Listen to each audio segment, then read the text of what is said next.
Bienvenue sur DC TV pour cette soirée pas comme les autres, cette soirée de réveillon de Saint-Sylvestre. En cette veille de jour de l'an, on a décidé de vous emmener dans l'un des établissements les plus réputés de la région, sur la télévision locale des Hautes-Alpes et de l'Ubaye, aux Olivades, du côté de Charence, au-dessus de la ville de Gap. Nous allons y rejoindre les deux chefs, les deux patrons, mais les deux chefs cuisiniers avant toute chose de ces Olivades, Cédric Manzoni et Eric Roland, qui vont nous donner tout au long de cette soirée des bons petits conseils et nous présenter quelques petites recettes. Ils nous ont autorisé exceptionnellement à rentrer en cuisine. Alors, il est au fourneau comme bien souvent, matin, soir. Eric Roland, bonsoir. Bonsoir Jean-Marc. Est-ce que c'est une soirée finalement comme les autres ou pas comme les autres, une soirée de réveillon de Saint-Sylvestre? Non, c'est forcément une soirée pas comme les autres. Déjà, c'est une soirée où on met une fois de plus, encore plus les produits et les beaux produits à l'honneur. Donc on essaie de faire des choses différentes et pour nous c'est forcément très intéressant puis ça nous permet de travailler des produits qu'on n'a pas l'habitude de travailler, qu'on ne travaille pas assez souvent malheureusement. Voilà, et puis on va essayer d'apporter du bonheur et encore plus de plaisir que d'habitude à nos clients. Alors on va regarder de plus près tous ces produits, ils sont tous savoureux, alors si on les présente un petit peu. Alors c'est vrai qu'on va travailler énormément de produits nobles, de la langouste, du homard, de la volaille, des pigeons, des cailles, etc., des truffes. On va essayer quand même de garder un peu nos produits locaux avec des courges, des champignons, de la truffe donc des Hautes-Alpes, de l'épeautre, de la truite fumée de Châteauroux, etc. pour essayer de garder quand même un esprit alpin comme on le fait en ce moment le plus possible, sachant qu'on est rentré dans l'ère des labels et des produits alpins.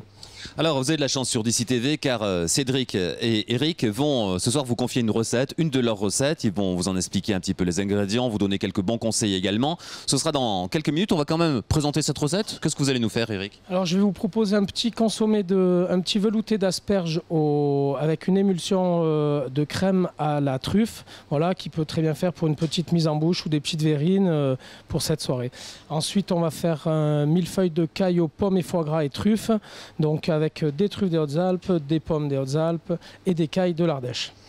Eh bien dites-moi, voilà des choses qui s'annoncent bien, on va tout découvrir dans un instant. Juste avant, revenir quelques mois en arrière dans ce lieu même, ici aux Olivades. C'était début septembre et Cédric et Eric avaient eu la gentillesse d'accueillir toute l'équipe de DC TV, les investisseurs, enfin tous ceux qui ont permis de lancer justement votre chaîne de télévision. Retour en images sur ce beau et bon moment. Elle a deux objets cette soirée. Le premier, eh bien, c'est celui de vous dire un grand merci. Je vais vous dire pourquoi dans un instant. Le deuxième, c'est de vous dire quelques éléments sur la rentrée de DC Radio. Et puis le troisième, et c'est le plus important, c'est vous inviter à en savoir un petit peu plus sur DC TV qui dans quelques mois va devenir pour la première fois la chaîne de télévision TNT des Hautes-Alpes et de l'Ubaye. J'attends, déjà c'est un grand événement, c'est une joie, c'est un bonheur pour l'ensemble des Alpes du Sud d'avoir enfin une télévision qui parle d'ici. Et donc d'avoir une télévision qui regroupe aussi bien les alentours de Gap et même l'Ubaye, c'est une joie à cheval sur deux départements. Voilà, on va pouvoir transmettre des informations, être au courant davantage de ce qui se passe. Et j'attends deux choses, à la fois qu'elle soit un vecteur de notre image et un vecteur de notre développement. Je ne serais pas venu si je n'avais pas eu l'occasion de vous saluer au nom du CSA, de vous saluer au nom de notre organisme régional qui siège à Marseille et de vous féliciter. Une télévision locale, comme son nom l'indique, c'est qu'elle parle du local, c'est-à-dire qu'elle permette de découvrir ce qui se vit sur notre département, ce que vivent les gens un peu qui sont très dispersés sur notre département, puisque la population est très dispersée.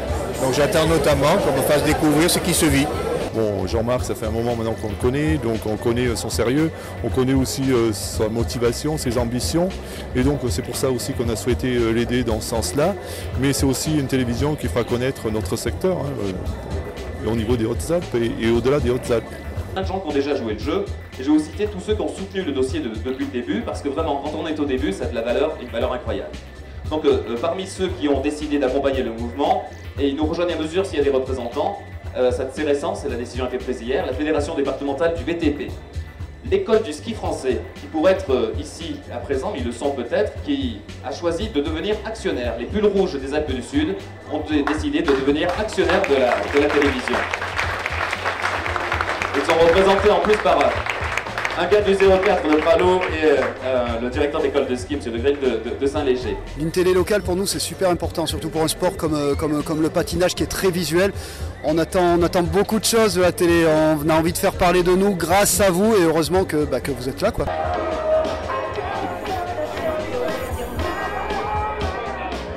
Avec ce maillot-là, pour faire la publicité à d'ici et comme ça, dans tous les départements. Pour la grille d'entrée, on vous a préparé quelques nouveautés. On a décidé de dynamiser un petit peu la matinale de DC Radio. On commencera plus tôt cette année. On commencera les directs dès 6h du matin avec des rendez-vous d'infos tous les quarts d'heure pour vraiment être au plus proche de l'actualité. Avec des interviews le matin aussi, des petits billets d'humeur. On vous laisse un peu la surprise, on vous laisse un petit peu découvrir. Donc une grande matinale de 6h jusqu'à 9h vraiment sur l'antenne de DC Radio. Après, on garde les formats midi que vous connaissez. On reçoit régulièrement les élus pour les interviews avec Jean-Marc Passeron notamment. Et on dynamise un petit peu le soir aussi sur l'antenne en termes d'infos, des rendez-vous tous les quarts d'heure, de 18h à 20h. Pareil, là encore, pour être au plus près et coller au plus près de tout ce qui se passe dans le département. Je pense qu'il y a moyen de faire de beaux reportages sympathiques. Et puis avec le potentiel qu'on a ici dans les Hautes-Alpes, je pense qu'il vous allez trouver facilement les reportages à faire. Nous on attend que ça relaie un petit peu toute la vie locale et notamment sportive de Gap et de son bassin, avec pourquoi pas la possibilité peut-être pour nous une vitrine en fait pour le club, et pourquoi pas arriver à passer de temps en temps soit des matchs comme ça sera fait pour le hockey. Ça serait formidable pour nous. En qualité de président de cette association, je vous rappelle que le lien entre vous et nous, c'est cette petite carte, cette promesse de don. Voilà, nous avons déjà plus d'une centaine d'adhérents à cette association. Grâce à cette carte, nous pouvons entrer au capital de DC TV et d'AIM, et nous sommes donc partie prenante de cette future télévision des Alpes du Sud. Donc n'hésitez pas à contacter les gens de l'association ce soir ou à d'autres moments. Vous avez notre numéro de téléphone, vous avez notre adresse email, il n'y a pas de souci. Merci à vous, merci pour tous ceux qui sont déjà entrés dans cette association qui vont faire vivre cette télévision. Merci Jean-Marc. Eh bien, je pense que d'abord, nous devons attendre une certaine convergence entre les deux départements alpins qui constituent l'entité des Alpes du Sud. Ces deux départements, comme beaucoup d'autres d'ailleurs, n'ont pas l'habitude de travailler ensemble. Et je crois que c'est une erreur, surtout dans la mesure où ce sont deux départements relativement peu peuplés, qui ont des problèmes un peu identiques. Et le fait de créer cette synergie audiovisuelle entre les deux départements est une bonne chose.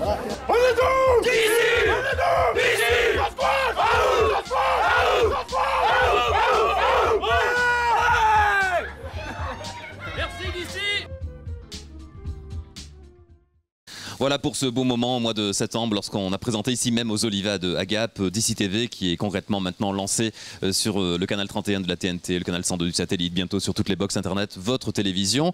Alors, ce velouté aux asperges, où en est-il, Eric? Où en est-il? Eh bien, il est en train de cuire, les asperges sont en train de cuire. Je vais couper les truffes, monter une petite crème fouettée dans laquelle on incorporera les truffes, et ensuite donc on mixera une fois que les asperges sont cuites, nous mixerons les asperges et nous mettrons une petite cuillère de cette crème aux truffes, et ça sera prêt à servir avec un petit tour de moulin à poivre, et l'histoire sera réglée. C'est assez rapide pour faire à la maison, c'est très rapide et c'est très efficace parce que ça reste quelque chose de très fin et très élégant. Alors ce que vous faites ici aux Olivades, comme dans d'autres établissements où l'on cuisine vraiment, vous essayez de travailler quand vous avez le choix avec des produits du territoire, des Alpes du Sud, on va dire des Hautes-Alpes ou des Alpes d'Haute-Provence. Oui, on essaie de travailler le maximum avec des produits locaux et avec des fournisseurs locaux pour plein de raisons. Déjà la qualité de nos produits qui sont, on peut le dire, exceptionnels. Ensuite les circuits courts et puis le rapport humain avec les éleveurs, les agriculteurs, les arboriculteurs, etc. Par exemple ces truffes? Ces truffes viennent du... Ah ouais, c'est incroyable. Ce sont vraiment de très très belles truffes, magnifiques, qui ont un nez exceptionnel, qui sont à maturité. On sait que les truffes sont généralement mûres en fin d'année. Vraiment, c'est la plus belle période, on va dire, du 25 au 5 janvier, c'est la plus belle période. Et là, on a été livré ce matin de truffes vraiment fantastiques. Elles sont d'une belle maturité, un beau calibre. On voit bien qu'elles sont noires, elles ont très peu de blanc, très peu de rainures, qui prouvent que c'est une truffe de très bonne qualité et qui est à maturité. Ce qui frappe toujours en cuisine, c'est la chaleur, hein, omniprésente. Il faut que ça chauffe. Bien sûr, il faut qu'il fasse chaud, il faut qu'il y ait de l'action, de la vie. Et quand on a un fourneau qui est bien rempli, bien vivant, ça reste quand même le plus beau moment dans ce métier. Ça fait partie des beaux moments. Tension, pression, ou finalement vous êtes rodé à l'exercice, Cédric? Toujours la tension, toujours un petit peu de pression. On essaie de se préparer bien avant, notamment en ayant des plats qu'on puisse préparer 2 heures avant la réalisation et l'envoi sur table directement, dont le deuxième plat que moi je vais vous proposer. Donc, alors de quoi s'agit-il? Millefeuille de pommes, caille et foie gras. Donc en fait on va passer nos pommes beurrées au four à 180 pendant 5 minutes. Pendant que les pommes sont en train de rôtir, on va faire poêler nos filets de caille qui sont ici. Donc de jolis petits filets de caille, donc sur des cailles fraîches, désossées. On va faire rôtir les cailles vraiment 30 secondes de chaque côté pour les marquer, les dorer et leur donner un bon goût. Ensuite on les posera coupés en 2 bien à plat sur les pommes. On mettra un foie gras qu'on a fait nous-mêmes. Donc celui-là est assaisonné au piment d'Espelette pour relever un petit peu le goût du plat. Et on montera successivement 5 étages en faisant la même chose. Donc pommes, caille, foie gras, pommes, caille, foie gras. Pour ensuite le poser sur une petite confiture de rhubarbe qu'on posera au centre de l'assiette avec sel, poivre et un tout petit jus autour. Bon, j'allais presque dire à nos téléspectateurs que quand vous entendez tout ça, vous avez sûrement envie de nous rejoindre, mais non, hein. C'est souvent, c'est comme on dit, c'est souvent sold out les olives. Oh, exactement, voilà, puis on est déjà bien assez dans la cuisine pour travailler aujourd'hui. Voilà. Merci, on va aller prendre des nouvelles maintenant d'Eric qui lui continue, il termine le velouté d'asperges, on va le rejoindre. Allez, on rejoint Eric. Alors où il en est ce velouté d'asperges? Alors Jean-Marc, les asperges sont enfin cuites, donc je vais les passer au robot pour les mixer vraiment très très finement. Il faut vraiment que ça fasse une crème très très onctueuse pour arriver à avoir une belle saveur en bouche et quelque chose de très fin.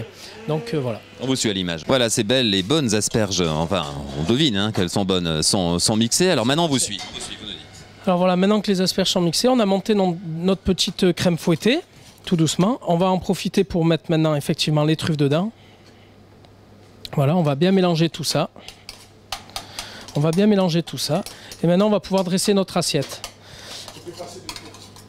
Donc voilà, maintenant, on va pouvoir dresser notre petit velouté d'asperges. Donc j'en remplis le fond d'une assiette creuse. Voilà.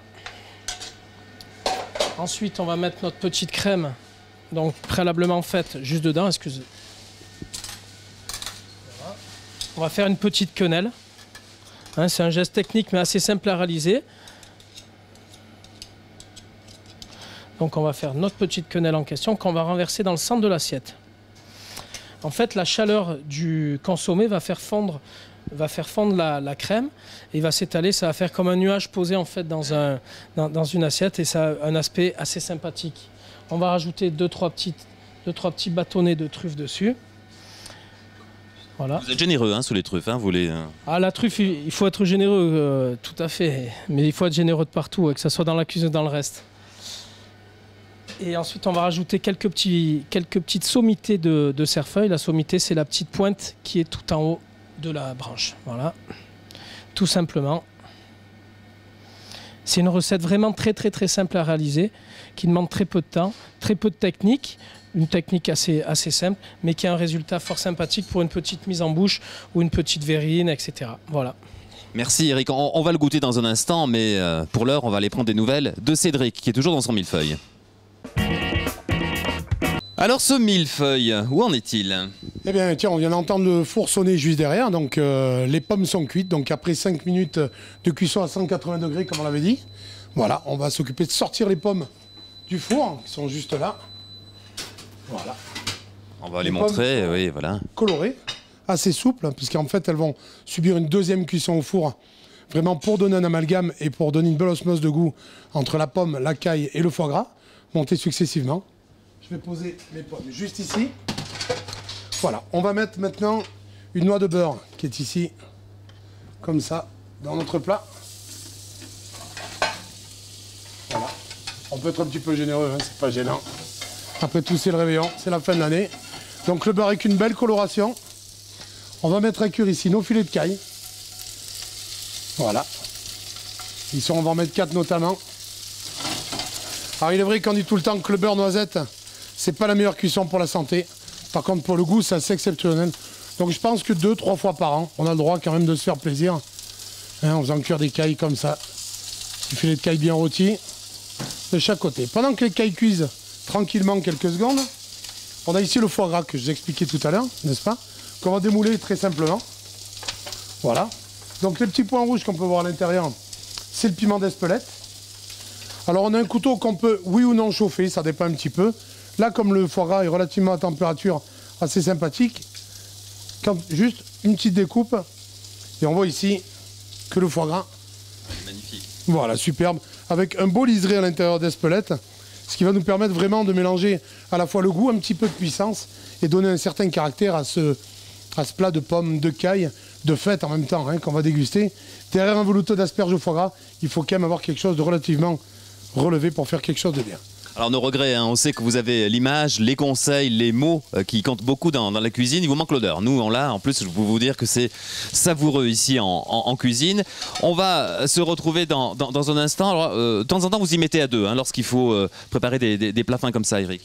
Oui, tout à fait, parce que ça demande beaucoup de manipulation, donc pour aller assez vite et arriver à dresser les assiettes assez rapidement, il faut des fois se mettre à 2, à 3 ou à 4 pour faire que ne serait-ce que quelques assiettes. Et lorsqu'on est en cuisine comme ça, est-ce qu'on a le temps de penser à ces projets? Je crois qu'avec Cédric, vous avez des beaux projets en matière hôtelière pour Gap.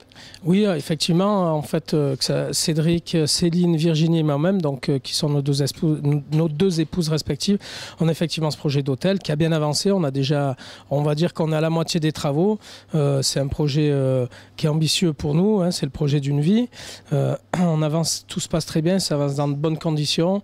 On espère qu'on a trouvé le produit le plus adapté à la demande ou à ce qui peut manquer sur Gap pour pas faire la même chose que nos confrères hôteliers. Et c'est vrai qu'on est dans le bon chemin, on est dans la dernière ligne droite et tout se passe très très bien. Pour nous, les travaux avancent à la bonne vitesse et puis on arrive au but qu'on voulait atteindre, c'était arriver à faire un endroit et de belle qualité, et accueillant, et chaleureux, et en famille. Pauvre Cédric, hein, on le dérange en pleine cuisine avec une interview. Cédric, combien de chambres finalement dans cet établissement? Ça va être quoi pour que les gens l'imaginent un petit peu? Pour que les gens imaginent un petit peu, on a aujourd'hui 3 chambres et puis on aura d'ici le mois d'avril, fin avril, on aura 19 chambres en tout, avec une belle piscine qui sera été-hiver, donc qui sera couverte, où on pourra recevoir les gens toute l'année, donc y compris, je pense, les gens qui viendront au restaurant manger le midi, leur proposer une petite formule détente en faisant manger un petit morceau au restaurant, se baigner pendant une petite demi-heure, 3/4 d'heure avant de retourner frais et dispo au travail. On fera en même temps, à côté de la piscine, un coin un petit peu lounge, un chill-out, comme on appelle ça aujourd'hui. Donc avec une grande tente centrale où on pourra cuisiner, faire un bar un petit peu sympa. Et autour, on aura un grand parc d'herbes qui sera juste en face de la piscine où on fera une petite cuisine visuelle. Pareil pour les gens le midi, barbecue, grillade, passer vraiment un bon moment. Même si on n'a que 2 heures, on pense que le mot se restaurer prend là tout son terme et tout son acte. Alors ce que l'on découvre en cuisine, eh bien vous avez envie de le transmettre, Eric et vous, Cédric, c'est-à-dire que vous saisissez chaque occasion pour essayer de transmettre votre savoir-faire, votre expérience également. Vous l'avez fait récemment, je crois, à l'Institut des métiers, par exemple, l'IDEM. Exactement, on a fait l'Institut des métiers, on essaye de faire des représentations assez souvent. D'ailleurs, DC TV a été la première télévision à venir avec nous pour cette espèce de off de cuisine qu'on a fait le premier coup. Alors on espère le reproduire de plus en plus. En tout cas, nous, à travers IDEM, qui est la base de notre métier à nous, car nous sortons tous les deux du CFA, donc nous sommes des 100% Institut des métiers. Hein. Après, nous avons développé notre art de cuisine un petit peu à droite, à gauche en France. Mais il est vrai que c'est sans ce centre des métiers qui porte un véritable intérêt à nos métiers, surtout à la formation, qui est acté là-dessus au niveau de l'apprentissage. Il faut absolument que les professionnels de tout secteur de notre métier, des BTP, de la menuiserie, peu importe d'où ils viennent, vraiment fassent un effort de donner de l'engagement et d'ouvrir leurs portes aux apprentis. On va retrouver ce reportage de DC TV en images. Voilà, donc ça c'est une des rares préparations qu'on fait vraiment à la minute. Hein, ça veut dire qu'on prépare, on monte les œufs, on émulsionne, on sert, on mange. Le ton est donné, c'est parti pour 3 heures de cours culinaires. Cédric Manzoni est aux commandes pour un auditoire d'une dizaine de personnes de tout âge, attentifs et avides de connaissances. Voilà, une petite touche dans chaque assiette. On termine juste l'entrée, œufs brouillés et embeurrés de chanterelles fraîches avec tuiles de parmesan et lard croustillant. L'heure est à la dégustation. La thématique de la journée de formation est le lièvre et la chanterelle. C'est facile à faire. Hein. Ouais, mais le problème, c'est qu'on aura bien reçu. C'est le goûtage. Voilà, ça c'est pas facile. Le seul moyen qu'on a de faire revenir une petite brouillade, quand par exemple on aurait pu tirer ça d'une fable de La Fontaine, tout simplement parce qu'on a fait une brouillade d'œufs aux chanterelles, sur lequel on a ajouté un lard paysan, servi avec une tuile au parmesan. Pour la suite, on a fait un petit râpe de lièvre qu'on a fait légèrement mariner, servi avec une sauce grand veneur en 2 temps, les groseilles séparées de la sauce au vin, et auquel on a additionné donc une petite poire Louise Bonne confite et une petite pomme friquette. Voilà. Place donc au plat principal, l'élaboration tout d'abord des fameuses pommes friquettes. Le conseil du chef est très précieux à ce stade. Donc on tourne comme ça. On la pose dans la poêle. On l'écrase légèrement. On les retourne sur le bord et on les repousse. On arrête, c'est magnifique comme la couleur. On imagine cette petite couleur là tout à l'heure avec le lièvre. Non, les miens ne sont pas écrasés. Comment ça va? Il a pas pris les lèvres, De suite, place à la pratique avec beaucoup de réussite. Pendant ce temps, Cédric, lui, s'occupe des poires. Alors là, en fait, donc c'est les poires qu'on a fait tout à l'heure pocher dans un jus. Ce jus qu'on a fait réduire quasiment à sec pour avoir quelque chose à l'état de sirop. On voit les grosses bulles qui se forment sur le côté, qui montrent qu'on est dans un état proche du sirop. Ces poires vont prendre une couleur relativement brillante, ce qui nous permettra tout à l'heure, au niveau du service du plat, d'avoir le côté mat du lièvre avec le côté brillant de la poire et le côté doré des pommes friquettes. Ça commence à briller.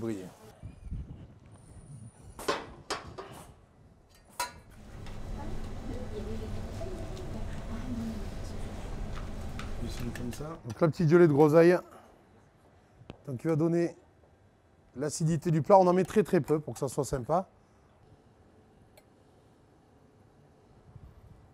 L'heure du dressage est arrivée. Râble de lièvre rôti, sauce vénaison et compotée de groseille avec une poire Louise Bonne confite et les fameuses pommes friquettes. Voilà un beau plat d'automne à emporter chez soi pour nos élèves d'un jour.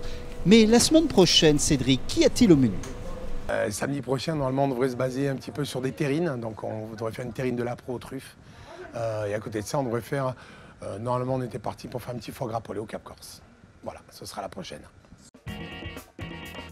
Alors, on rejoint Cédric à nouveau. Bah voilà, c'est magnifique en tout cas. Voilà un bel exemple de travailler en duo. Donc, pendant que je faisais les cuissons, Eric était là en fait pour faire le montage. Donc, c'est un plat ancestral qui lui vient même de son père, parce qu'à l'époque, ils avaient un restaurant il y a une vingtaine, une trentaine d'années qui faisait déjà ce genre de plat. Tout le monde s'en souvient, c'était la roseraie, hein, Eric. Hein. C'est l'occasion de dire un petit message, je lui ferai plaisir à la télévision de penser au papa, à la maman aussi. Oui, alors... Quasiment tous les Walpins connaissent. Ouais, surtout, il ne faut pas oublier la maman. Le père, tout le monde le connaît. La maman qui est un peu plus discrète, mais c'est quand même une très grande professionnelle, etc. Voilà. Et c'est vrai que c'est avec mon père qu'on avait créé ce plat qui était un peu plus complexe dans sa création. Mais bon, là, pour le rendre abordable, on l'a laissé comme ça. Et c'est vrai qu'on l'avait créé ensemble il y a une vingtaine d'années pour des histoires un peu des gens qui voulaient manger de la caille, du foie gras, des pommes. C'était encore pour mettre en avant les Hautes-Alpes, une fois de plus. Et c'est vrai qu'on avait fait des essais, des dizaines et des dizaines d'essais. Et puis se retrouvant acculé par le temps, on a dit, bon, allez, on tape dedans, on verra bien ce que ça sort. Et est sorti ce plat, voilà. Et donc, c'est vrai que c'est un plat... Made in Roland, on peut le dire. Alors, on a vu que la cuisine était bien faite, on a vu que les produits à l'origine étaient bons. Reste à savoir si l'ensemble fonctionne bien, on va le goûter. Voilà pour cette émission en direct des cuisines des Olivades à Gap. On remercie vraiment Eric et Cédric de nous avoir accueillis. On va proposer à l'un et l'autre de goûter le plat de son collègue. Alors Cédric, je vous propose de goûter ce fameux velouté d'asperges que nous a présenté Eric tout à l'heure. Alors, lâchez-vous sous la critique, hein, faut... Allez, c'est parti, il n'y a pas de souci. Voilà, donc on peut avoir vraiment une couleur magnifique avec la petite crème donc, qui vient faire le contraste entre l'asperge très chaude, cette petite crème légèrement fraîche et une belle truffe derrière. Donc on voit qu'il est assez magnifique. On va goûter. Verdict? Une fois de plus, c'est encore très bon. Encore très bon. Voilà, merci. C'est vraiment excellent. Une petite mise en bouche très bonne qu'on peut démarrer avec un petit blanc... soit de pays, soit un petit chablis, soit même une petite coupe de champagne peut être adaptée là-dessus. On peut vraiment faire quelque chose de bien avec ça. Alors on va aller goûter maintenant votre feuilleté, mais ce sera goûté par Eric. Alors, ce feuilleté, Pour l'instant, bon, sur la forme bien réalisée déjà, Eric, hein, par votre collègue Cédric. Il me semble que c'est bien réalisé et il s'en sort pas mal. Mais ce qui est joli, c'est justement ces tombées, ces pommes qui tombent. On voit bien que c'est de la pomme, hein, ça a cet esprit. C'est joli, c'est festif, c'est frais. Et ce qui est intéressant aussi dans cette recette, c'est d'avoir un peu le craquant de la caille qui a été bien rôtie avec un beurre très chaud et le fondant de la pomme et le fondant du foie gras. Donc la pomme qui a une belle acidité et le foie gras, ça relève donc le foie gras. La caille qui est une viande assez douce. Donc tout ça, il y a de belles acidités, de la douceur qui se mélange. C'est bien. Le petit conseil, c'est voilà, bien le poivrer, lui mettre un beau craquant de moulin au poivre pour le relever un peu encore et c'est en général bien réussi. Allez, on va le goûter. Je vous laisse le goûter d'abord.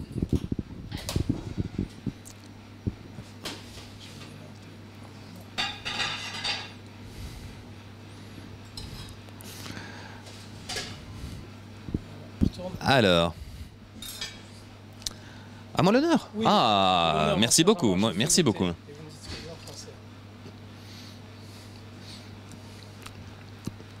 Un bonheur. Un bonheur, un bonheur.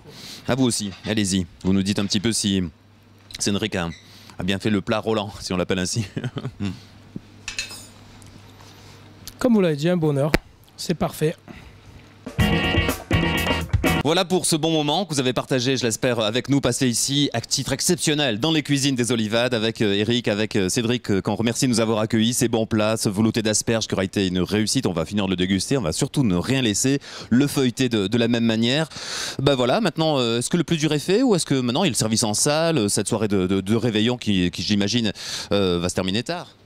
Maintenant, c'est comme des comédiens, on va passer au stade représentation.